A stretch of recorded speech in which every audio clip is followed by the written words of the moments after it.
Menteri Perdagangan Zulkifli Hasan dilaporkan 3 lembaga ke Badan Pengawas Pemilu atau Bawaslu karena diduga melakukan pelanggaran pemilu saat membagikan minyak goreng sambil berkampanye di Bandar Lampung. Ketua Umum PAN yang juga Menteri Perdagangan Zulkifli Hasan dilaporkan 3 lembaga yakni Kata Rakyat, Lingkar Madani Indonesia, dan Komite Independen Pemantau Pemilihan ke Badan Pengawas Pemilu atau Bawaslu.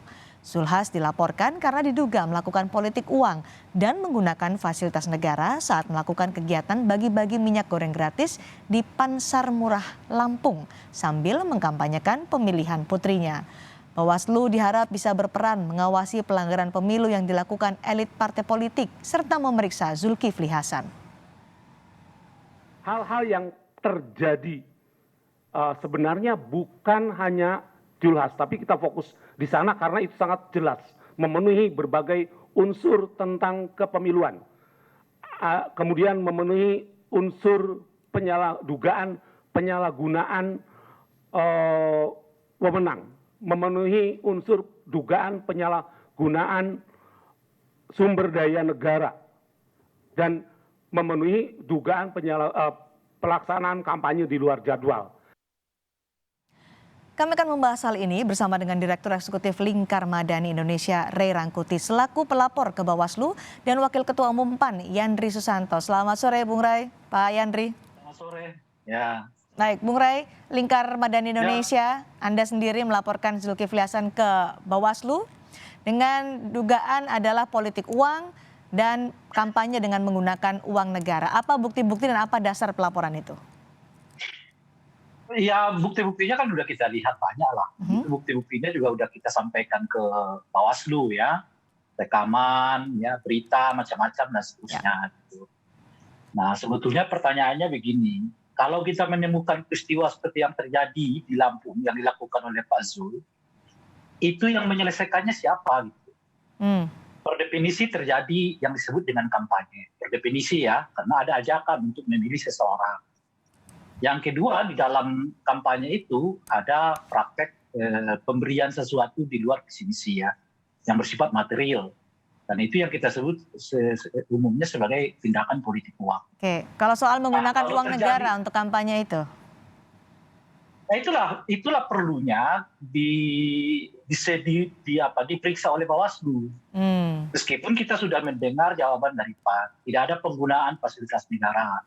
Ya. Karena yang Pak Zul itu sudah datang berdasarkan jabatannya sebagai ketua umum. Tapi itu kan pengakuan dari PAN. Nah, kita dorong Bawaslu apakah pengakuan itu benar atau tidak untuk segera melakukan pemeriksaannya. Gitu.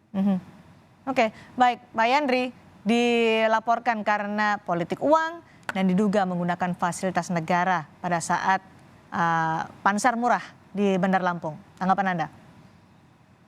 Pertama, saya kira laporannya salah sasaran ya. Dan kenapa? dangkal sekali materinya. Karena gini, Pak Cindy. Sekarang ini belum ada peserta pemilu 2024, belum ada. Masa kampanye belum ada. Baru mau daftar peserta pemilu itu tanggal 1 sampai tanggal 14 Agustus. Ditetapkan peserta pemilu tanggal 14 Desember. Nanti pertengahan 2023 baru ada DCS, ya kan? Lanjut DCT. Masa kampanye itu November, Desember, 75 hari. Jadi kalau disebut kampanye, coba Bung Ray Rangkuti ini udah baca undang-undang pemilu belum? Saya kan wakil ketua Pansus dulu kan. Coba dibaca dulu. Pak Yandri, tapi ada ajakan kita nanti pilih Putri ya, supaya kalau Putri kepilih akan dibuat secara berkala 2 bulan sekali, begitu ajakannya. Nah, itu belum masuk kategori kampanye, karena kampanye itu ada waktunya, ada partai politik peserta pemilu, ada pasangan calon, ada audiennya. Sekarang belum ada masa kampanye, belum ada partai politik yang ditetapkan dalam pemilu 2024. Jadi saya kira nggak ada yang salah oleh Bang Jol itu, nggak ada. Makanya saya bilang tadi dari awal, coba deh dipelajari dulu sebelum melapor gitu loh kan. Jadi undang-undang dibaca dulu, nomor 7 tahun 2017. Saya harus paham betul. Bung Ray, karena belum masuk masa kampanye, jadi itu bukan kampanye kalau menurut Pak Yandri. Iya, kan itulah sebabnya tadi saya awali dengan pertanyaan begini. Kalau kita menemukan praktek-praktek seperti yang dilakukan oleh Pak Zul itu, Ada ajakan per definisi yang kita sesuai kampanye. Per definisi. Saya bicara per definisi ya Bung Yandri, bukan per undang-undang. Kemudian per definisi. Ini Bung Rai, undang-undang, kamu jangan ngacau ngomongnya, harus pakai undang-undang. Tunggu dulu. Tunggu dulu Bung Yandri. Iya. Jadi kita berdemokrasi, pemilu itu berdasarkan undang-undang nomor 7 tahun 2017. Baik, silakan Bung Rey. Jadi per definisi sudah ada praktek yang disebut dengan kampanye. Per definisi ada pembagian uang atau minyak goreng yang disertai dengan ajakan untuk memilih. Enggak definisi dari mana? Definisi kampanye Bung Andri. Undang-undang pasal 286 masuk nggak? Coba dibuka dulu. Pasal 20. Iya Bung Yandri. Jadi di mana-mana yang disebut dengan kampanye itu per definisi umum adalah ajakan untuk memilih seseorang. Itu definisi umumnya. Yang disebut dengan politik uang. Atau versi Bung Rai Rangkuti nih? Iya kan saya sebut definisi umum Bung Yandri. Iya makanya kita sekarang di undang-undang karena Bung Rai makanya ke Bawaslu. Bawaslu ya tunggu dulu. Undang gitu loh. Tahan dulu Pak Yandri, silakan Bung Rey untuk menjelaskan. Tunggu dulu Bung Yandri. Sesuai dengan maunya kita masing-masing enggak. Itulah makanya Bung Yandri. Kalau ngadukan, itulah makanya. Itulah Bung Yandri kenapa saya ke Bawaslu. Karena tafsiran saya ini saya mau uji di Bawaslu. Gitu loh. Karena itu kan juga tafsiran Bung Yandri. Makanya kita tunggu saja nanti Bawaslu memeriksanya dulu Bung Yandri. Sekarang belum ada sabar dulu. Iya, sabar dulu Bung Yandri. Kita tunggu saja nanti. Iya, saya tahu. Makanya kita tunggu Bawaslu untuk mengujinya. Kan makanya kan saya mulai dari pertanyaan. Kalau saya menemukan kasus seperti yang dilakukan oleh Bung Zul, ada ajakan untuk memilih, ada dalam ajakan memilih itu kemudian ada praktek pembagian minyak goreng atau lain sebagainya lah. Baik, saya berikan kesempatan untuk Pak Yandri. Silakan Pak Yandri. Jadi gini, tunggu dulu. Apa yang dilakukan Bung Rai itu maksud saya jangan juga tanpa alasan, tanpa dasar yang kuat gitu loh. Kita kan berdemokrasi ada landasan hukumnya, ya kan. Kalaupun mengadukan itu kan Bung Rai ini terkenal dengan kepemiluannya. Jadi jangan sampai ilmunya itu tercederai, maksud saya gitu loh. Tapi Pak Yandri ketika itu disebutkan pilih Putri dan putri dari Pak Zulkifli Hasan juga akan mencalonkan di tahun 2024 sebagai calon legislatif. Bukankah itu kampanye? Belum ada. Putri itu belum sebagai belum mencalonkan. Makanya kan begini Bung Yandri. Partai politik PAN itu baru mau daftar tanggal 1 Agustus sampai tanggal 14 baru mau diverifikasi. Oke. Kalau bukan kampanye, ajakan itu apa berarti Pak Yandri? Jadi belum tentu PAN ikut pemilu, belum tentu. Karena mau diverifikasi dulu. Baru mencalon. Apakah Putri lulus sebagai calon? Belum tentu juga. Karena diverifikasi syarat-syaratnya. Syarat semua ada di undang-undang. Maka saya bilang dari awal tadi, kalau kita berbicara atau melakukan sesuatu, action, ayo kita ke undang-undang saja. Pak Yandri, kalau itu bukan kampanye, artinya apa ajakan dari Pak Zulkifli Hasan itu? Pilih Putri ya, itu apa artinya itu? Saya kira itu sesuatu yang biasa ya, dalam acara-acara partai ya kan, memperkenalkan orang itu biasa. Karena juga Bung Rey, biasa itu. Ya, gini dulu, sebelum saya bicara, Bung Yandri bisa mendengarkan dulu itu dulu, ya kan? Kita sebetulnya pinginnya anggota dewan itu rajin mendengarkan publik, garangnya ke pemerintah. Jadi garangnya bukan ke saya, gitu loh kira-kira. Jadi ini, dengar, makanya saya dengarkan dulu Bung Yandri. Apa yang Anda sebutkan itu semua saya udah paham. Saya udah mengerti. Dirilis itu pun saya sebutkan itu. Pasti jawabannya belum ada namanya peserta pemilu. Pasti jawabannya belum ada jadwal kampanye. Pasti ada, itu semua ada. Tapi saya mau katakan begini, lah kalau saya temukan begini, siapa yang menyelesaikannya? Ya karena tadi jadi Bung Rey Anda sadar bahwa belum ada masa kampanye, belum ada peserta.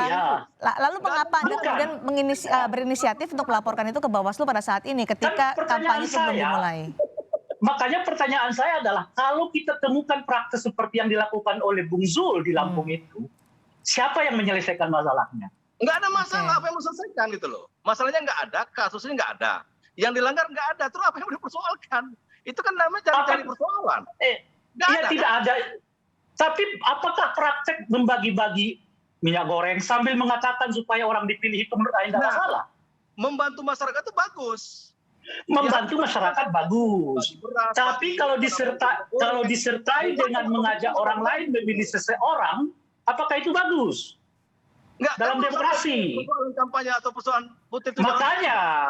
Makanya saya mau mengatakan praktek yang Anda sebut tadi kita selesaikan di mana ini? Nggak ada masalah. Sebab kalau Anda nggak ada persoalan satupun Bang Jul nggak pernah melanggar undang-undang. Yang dilakukan itu tidak. Bagi-bagi. Itulah makanya saya mengatakan kalau Anda mendefinisikan dia ada yang dilanggar, is okay. Tapi kalau menurut saya ada yang dilanggar. Apa yang dilanggar, Bung Rey? Ya kan saya mengatakan itu praktek kampanye. Kalau Bung gini juga, kalau Bung Yandri mengatakan itu bukan kampanye, setidaknya Bung Zul sampai kepada pasal belum boleh dinyatakan kampanye, tapi Bung Zul sudah kampanye. Kalau logikanya kita masuk ke logikanya Bung Yandri dulu ya. Logika Bung Randi mengatakan belum terjadi.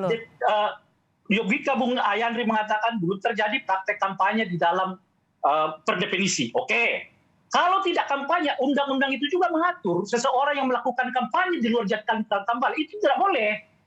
Oh, jadi curi start nih, Bung Rey, curi start kampanye. Iya, bahasa yang lain kita sebut dengan curi start. Oke, silakan Pak Yandri ditanggapi. Nah, itulah. Nah, oleh karena itulah tafsir atas tafsir ini kita serahkan kepada Bawaslu untuk menyelesaikannya. Oke, baik, Pak Yandri silakan. Tapi saya yakin Bawaslu kita tidak. Memang ada landasan. Ditahan dulu, Bung Rey. Saya tidak tahu. Bung Rey ditahan dulu. Saya minta Pak Yandri untuk menanggapi. Apakah Bawaslu akan menindaklanjuti? Saya tidak tahu. Itu bukan kewenangan saya lagi. Oke, baik. Tapi Bung Rey, daripada kita bergibah begini-begini aja, menurut saya itu salah, menurut Bung Yandri tidak salah, nggak ada solusinya. Tapi praktek-praktek yang seperti ini terjadi dan menurut saya tidak mendidik masyarakat kita dan pemilih kita, ya kita serahkan aja ke Bawaslu. Oke, Bung Rey sudah kami dapat poinnya. Silakan Pak Yandri untuk ditanggapi. Ya, saya tanya Bang Ray, itu pasal berapa yang Bang Jul langgar? Kan jelas, harus dijelaskan gitu loh. Bab berapa? Ya, itu kan nggak mungkin. Tapi kan saya, Bung Yandri, tadi kan saya udah jelaskan tadi, Anda nggak mau terima. Gitu loh. Saya udah jelaskan itu pasalnya kampanye, itu pasal kampanye. Saya jelaskan itu tidak ada belum jadwal kampanye. Ada pembagian uang, diduga penggunaan fasilitas. Itu nggak memenuhi syarat. Jadi kampanye itu sudah ada jadwal. Tapi kan Anda mengatakan tidak memenuhi syarat, is okay. Saya terima argumen Anda itu.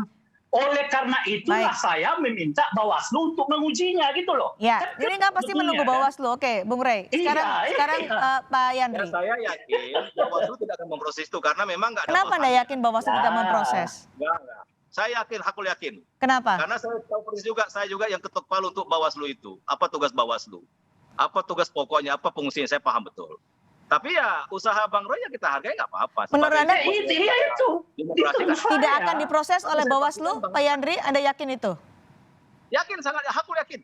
Bung Rey, tidak akan diproses laporan Anda oleh Bawaslu karena ada peraturan-peraturan tadi disebutkan oleh Bung Yandri? Kan saya lagi-lagi kan Bung Yandri nggak mau dengan saya selesai sisi, potong terus. Saya kan mengatakan begini, saya menemukan kasus seperti yang dilakukan oleh Bang Zul, yang menurut saya itu melanggar etik dan melanggar aturan dalam demokrasi. Ya. Tetapi kita punya perbedaan menyikapi hal ini. Dalam persepsi saya ada dugaan pelanggaran, tapi Bung Yandri tidak ada pelanggaran. Mau kita selesaikan berdebat begini-begini aja atau mau kita selesaikan dalam forum yang lebih baik? Nah, supaya selesai di forum yang lebih baik, saya bawa ke Bawaslu. Biarlah Bawaslu nanti yang akan mengujinya. Kalau Bawaslu mengatakan tapi Pak Yandri yakin tidak akan diproses oleh Bawaslu. Tanggapan Anda? Nggak apa-apa. Ya, kita tunggu saja. Kita tunggu saja. Meskipun tentu saya merasa ya mendorong Bawaslu untuk melakukan semacam terobosan atas situasi yang seperti sekarang ini. Kalau tidak, mungkin itu akan jadi model bagi para politisi lain, di mana mereka akan bagi-bagi sambil mengajak untuk partainya dipilih, calonnya dipilih. Bung Rey masih akan menunggu nanti Bawaslu apa yang akan diambil terkait dengan laporan 3 lembaga ini. Terakhir untuk Pak Yandri. Terakhir Pak Yandri. Hukumnya itu. Terakhir Pak Yandri silakan. Karena Ya, Pak jadi, Bung Rey masih menunggu sekali lagi, penantian Bawaslu. Itu nggak ada salahnya, belum masa kampanye, tidak ada yang dilanggar. Kita berdemokrasi, ada undang-undangnya, Undang-Undang Nomor 7 tahun 2017. Tapi yang dilakukan oleh Bang Roy dan kawan-kawan, kita apresiasi, kita hargai sebagai sebuah dinamika demokrasi, nggak apa-apa. Tapi saya hakul yakin. Oke, kita tunggu nanti bagaimana Bawaslu merespons laporan dari Bung Rey dan kawan-kawan 3 lembaga terkait dengan dugaan kampanye di awal dan juga menggunakan politik uang serta dugaan menggunakan uang negara dalam kampanye itu. Terima kasih, Bung Rey. Fasilitas negara. Baik, terima kasih Bung Rey, terima kasih juga Pak Yandri sudah bergabung bersama kami di Kompas Petang hari ini.